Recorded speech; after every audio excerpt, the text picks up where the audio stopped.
You don't understand stakeholders, and that's the problem. You think you understand your stakeholders. You've mapped them, you've categorized them, you've listed their expectations. And yet, projects stall, decisions get blocked, alignment disappears. So let me say something uncomfortable. You don't understand your stakeholders. What you understand is what they show you, their titles, their roles, their arguments in meetings. But none of that is real understanding. It's just the surface. Because every stakeholder you interact with is wearing a mask. Not a fake identity, but a functional one, a role they perform, a version of themselves adapted to the system. The engineer speaks in constraints, the executive speaks in strategy, the regulator speaks in compliance. But underneath that, something else is driving everything. This is what I call the illusion of stakeholder clarity.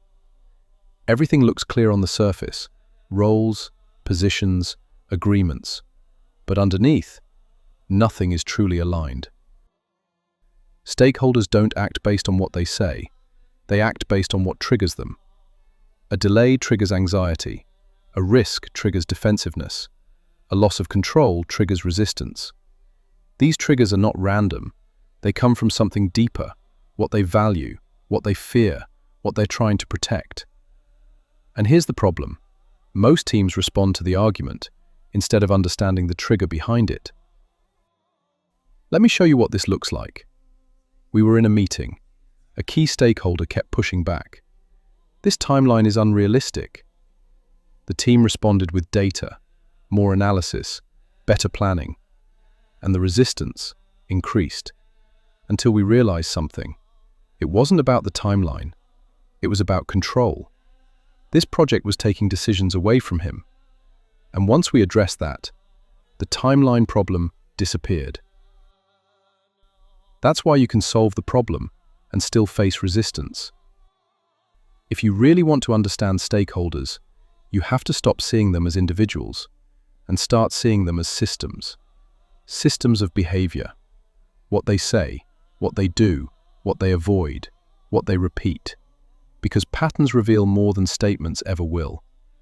Someone who always delays decisions? That's not a scheduling issue, that's a pattern. Someone who always challenges proposals? Not opposition, a signal. Think of a stakeholder like an iceberg. What you see, positions, arguments, decisions. What drives everything, triggers, fears, values. And most people try to move the iceberg by pushing what's above the water. Here's where most people fail. They listen to words, but stakeholders communicate in two languages, what they say and what they show, and those two don't always match. A stakeholder can say, "I agree," while their body says, "I don't trust this." They can support a project publicly and quietly slow it down. And you felt it. That moment when everything makes sense on paper, but nothing moves in reality. When people say yes in meetings and act no afterwards. When the problem looks solved, but the tension remains. So the real issue is not resistance. It's not complexity. It's not misalignment. It's this. You're trying to manage stakeholders without understanding what drives them. You're managing the mask, not the human behind it. And once you see that, everything changes. You stop reacting to positions and start understanding motivations. You stop pushing solutions and start aligning with what actually matters. Have you seen it? Not the stakeholders, the system behind them. Because the real question is not, who are they? It's, what is driving them? And once you see that, you can't unsee it. But this leads to a deeper question. If everything is driven by what's beneath the surface, what exactly is down there? What do stakeholders really care about when they don't say it? That's what we'll explore next. If this made you rethink how you see stakeholders, there's more. Because understanding is just the beginning. Will you subscribe?